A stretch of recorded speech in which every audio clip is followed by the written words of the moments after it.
Recorded, okay.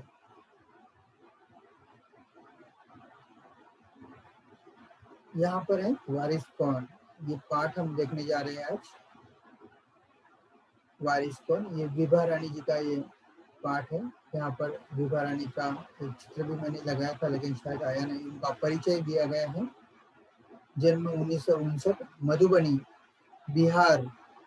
परिचय बहुआयामी प्रतिभा की धनी विभा रानी हिंदी व मैथिली की राष्ट्रीय स्तर की लेखिका है। ये दोनों भी भाषा है, हिंदी भाषा तो हम पढ़ रहे हैं अभी और मैथिली भी भाषा है।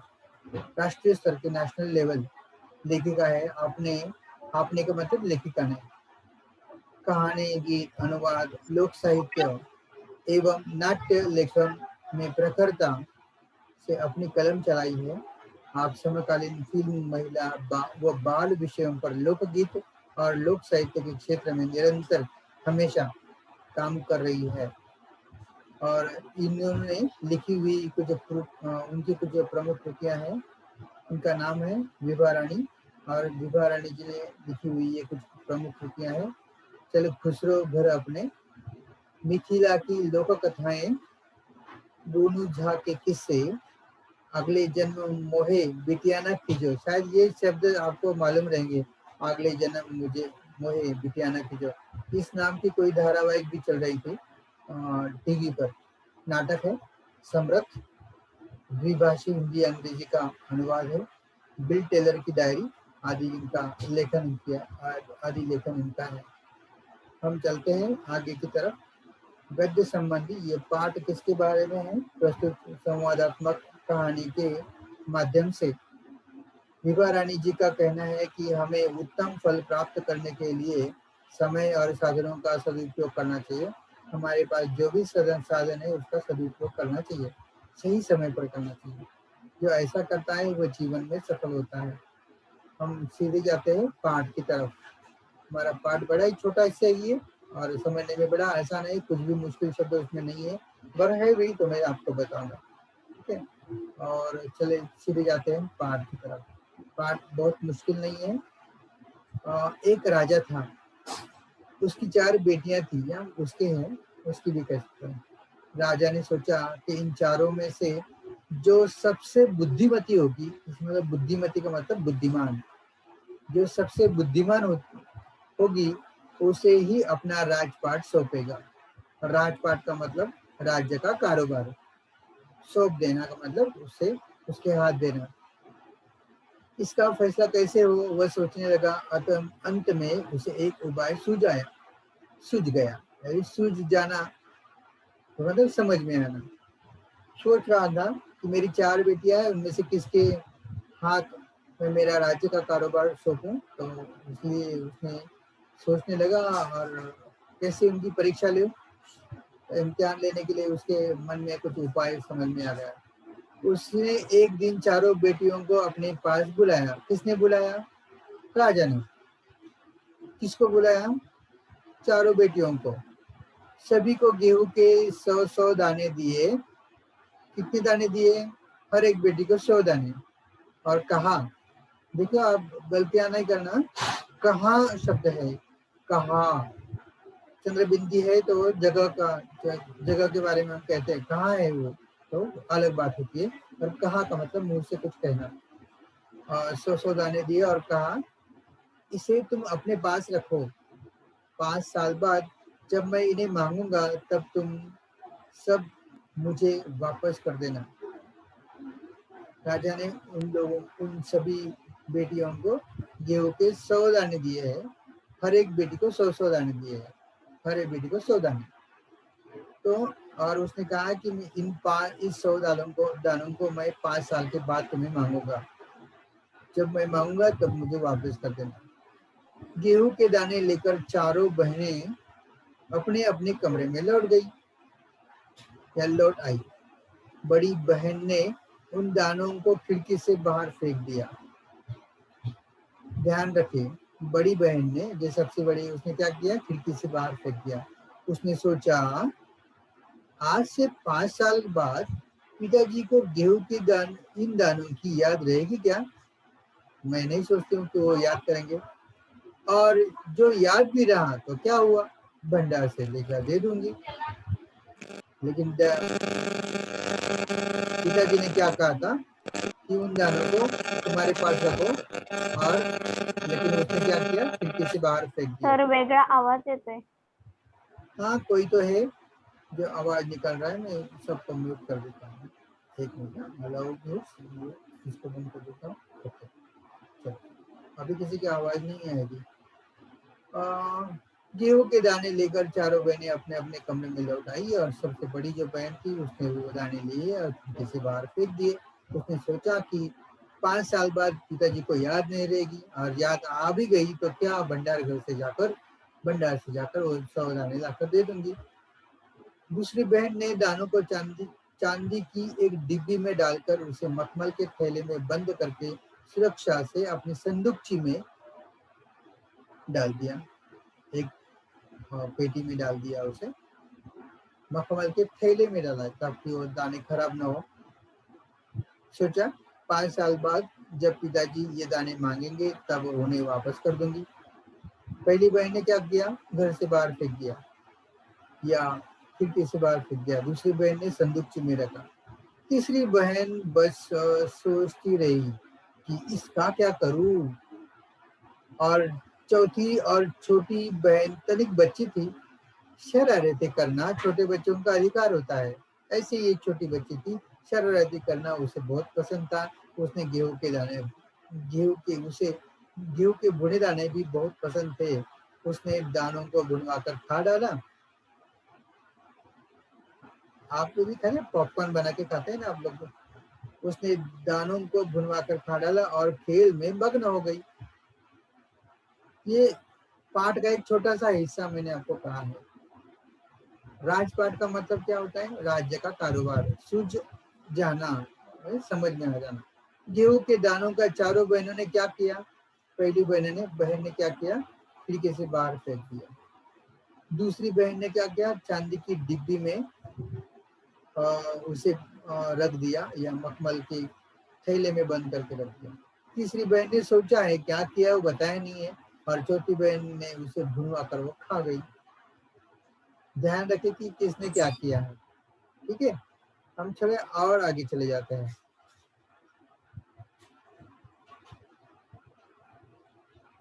तीसरी राजकुमारी को इस बात का यकीन था कि पिताजी ने उन्हें यूं ही ये दाने नहीं दिए होंगे। जरूर उनके पीछे उनका जरूर कुछ मकसद होगा। जरूर इसके पीछे कोई मकसद होगा।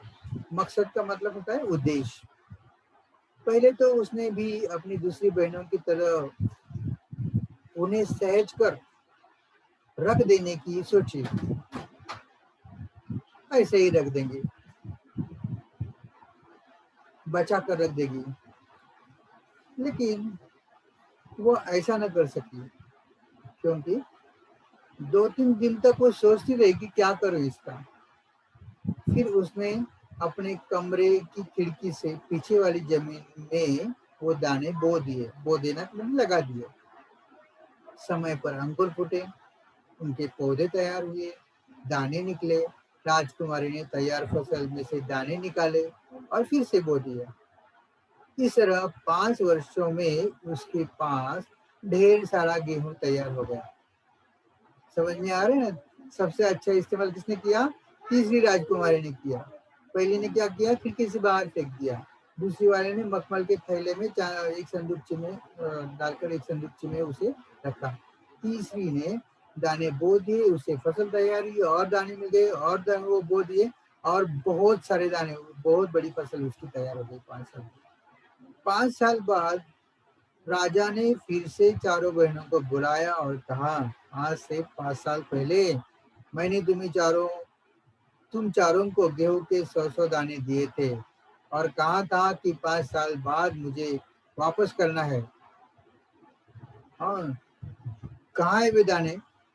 बड़ी राजकुमारी भंडार घर जाकर गेहूं के दाने ले आई और राजा को दे दिए। राजा ने पूछा, क्या ये वही दाने हैं जो मैंने तुम्हें दिए थे? चलो, राजकुमारी क्या जवाब देती है मालूम नहीं, लेकिन पहले हम कुछ प्रश्नों के उत्तर लेते हैं। मकसद का मतलब उद्देश्य। तीसरी राजकुमारी ने गेहूं के दानों का क्या किया, उसने वो दाने बो दिए, उससे और फसल तैयार हुई और समय पर अंकुर फटे और फसल तैयार हुई। तैयार फसल में से और दाने निकले, उसको फिर से बो दिए और 5 वर्षों में उसे उसके पास ढेर सारा गेहूं तैयार हुआ।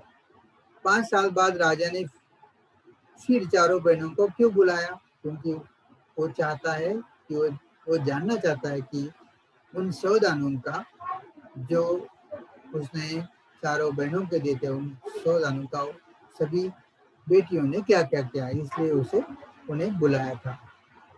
ठीक है, तो मैं समझता हूँ कि आपको तीनों भी प्रश्नों का उत्तर मिल गया। हम आगे चलते हैं थोड़ा।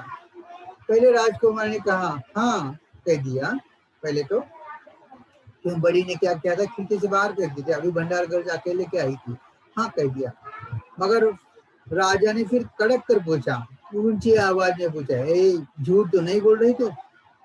तब उसने सच्ची बात बता दी, नहीं पिताजी, ये तो भंडार घर से लाए हुए दाने हैं, मैंने तो असल में दाने फेंक दिए थे। राजा ने दूसरी राजकुमारी से पूछा, तुम्हारे दाने कहाँ हैं? दूसरी राजकुमारी ने अपनी संदूकचे में मखमल के खोल वाली खोल का मतलब है आवरण ना, आवरण वाली डिब्बी उठा लाई जिसमें गेहूं के दाने सहेज कर रखे थे, बजा कर रखे थे संभल कर। राजा ने उसे खोल कर देखा तो दाने सड़ गए थे, वो तो नहीं रहेंगे वहां पर। इसका मतलब दूसरी राजकुमारी के दाने भी कोई काम नहीं है। तीसरी राजकुमारी से पूछा, तुमने क्या किया उन दानों का? तीसरी राजकुमारी ने कहा, मैं इसका उत्तर आपको अभी नहीं दूंगी, क्योंकि जवाब पाने के लिए आपको यहाँ से दूर जाना पड़ेगा और मैं वहां आपको कल ले चलूंगी। ठीक है, चलेगा। तीसरी का नंबर तो गया, अभी चौथी का नंबर आया। राजा ने अब चौथी और सबसे छोटी राजकुमारी से पूछा।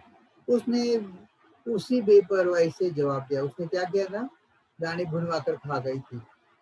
उन दानों की कोई कीमत है पिताजी?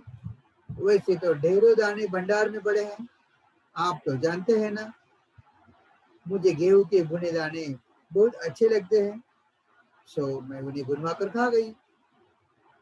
आप भी पिताजी किन किन चक्करों में पड़ जाते हैं?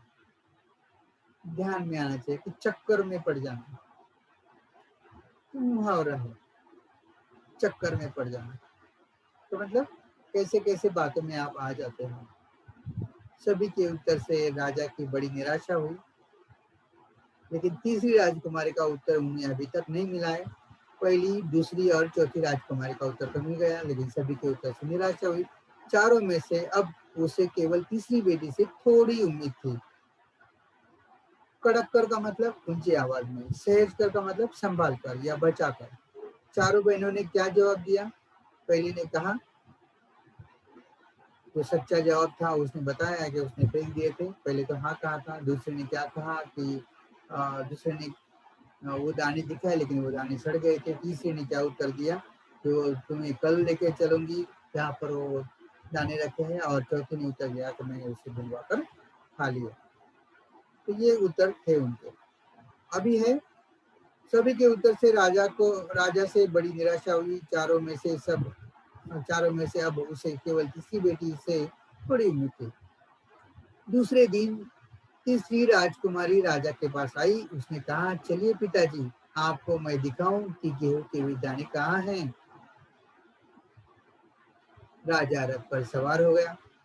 रथ महल नगर पार करके खेत की तरफ बढ़ चला। राजा ने पूछा, आखिर कहाँ रथ छोड़े हैं तुमने वे 100 दाने?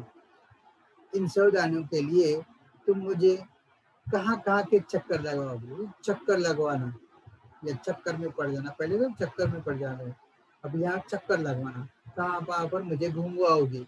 ऐसे उसने पूछा। चक्कर में पड़ जाना, वो दुविधा में पड़ जाना, वो पहले वाला था। अब यहाँ पर एक चक्कर लगवाना, कहाँ कहाँ पर घुमवाओगे, मुझे लेके जाओगे। तब तक रथ एक बड़े से हरे भरे खेत के सामने आकर रुक गया। राजा ने देखा, सामने बहुत बड़े खेत में गेहूं की फसल थी। उसकी बालियां हवा में झूम रही थी, जैसे राजा को कोई खुशी भरा गीत सुना रही है। राजा ने हैरानी से राजकुमारी की ओर देखा। राजकुमारी ने कहा, पिताजी, ये है वे 100 दाने जो आज लाखों लाख दानों के रूप में आपके सामने हैं। मैंने उन दानों को बोकर इतनी अधिक फसल तैयार की है। 100 दाने के लाख लाख दाने आज बन गए हैं। राजा को बड़ी खुशी हुई, बड़ी प्रसन्नता हुई। राजा ने उसे गले लगा लिया और कहा, अब मैं निश्चिंत हो गया। तुम ही मेरे राज्य की सच्ची उत्तराधिकारी हो। ये उत्तराधिकारी मतलब वारिस हो। तो ये सारी चीजें हम लोग समझ चुके हैं कि तो क्या है। थोड़े थोड़े प्रश्न हैं, उनसे भी हम देख लेते हैं। गेहूं के दानों का चारों बहनों ने क्या किया, इसका जवाब तो हमने लिया है। सही विकल्प चुनकर वाक्य फिर से लिखो। जरूर इसके पीछे कोई मकसद होगा। 100 में उन्हें भुनवा कर खा गई। तुम ही मेरे राज्य की सच्ची उत्तराधिकारी हो। इसे तुम अपने पास रखो। 5 साल बाद मैं इन्हें मांगूंगा। अभी उचित घटनाक्रम लिखो। सबसे अंतिम कौन सा रहेगा, सबसे पहला कौन सा रहेगा, इसके बारे में सोचो। अंत में राजा को एक उपाय सूझ गया। सबसे पहला आएगा। दूसरा कौन सा आएगा? दूसरा कौन सा आएगा? सभी के उत्तर से राजा की बड़ी निराशा हुई। तीसरा आएगा, रथ एक बड़े से हरे भरे खेत के सामने रुक गया। और चौथा आएगा, राजा ने हैरानी से राजकुमारी की ओर देखा। गेहूं के दानों बोने का क्या परिणाम हुआ, और संदूकची में दाने रखने का क्या परिणाम हुआ? सभी के उत्तर पर राजा सभी उत्तर सुनकर राजा पर क्या परिणाम हुआ? निराश हुआ था। पहली राजकुमारी को कड़क कर पूछने का क्या परिणाम हुआ कि उसने सच उत्तर दे दिया। तो सभी उत्तर आप लोगों ने सुने होंगे। आसान सा पाठ है, इसमें कोई ज्यादा मुश्किल शब्द नहीं है, मुहावरे भी नहीं है। तो आपको मैं समझ सकता हूँ कि इस पाठ में कोई दिक्कत आपको नहीं आएगी। आप जब आप पढ़ने लगेंगे तो उसमें कुछ समस्या आपको नहीं आएगी। ठीक है, और कोई पूछना है इस पाठ के बारे में? इस पाठ के बारे में आपको और कुछ पूछना है?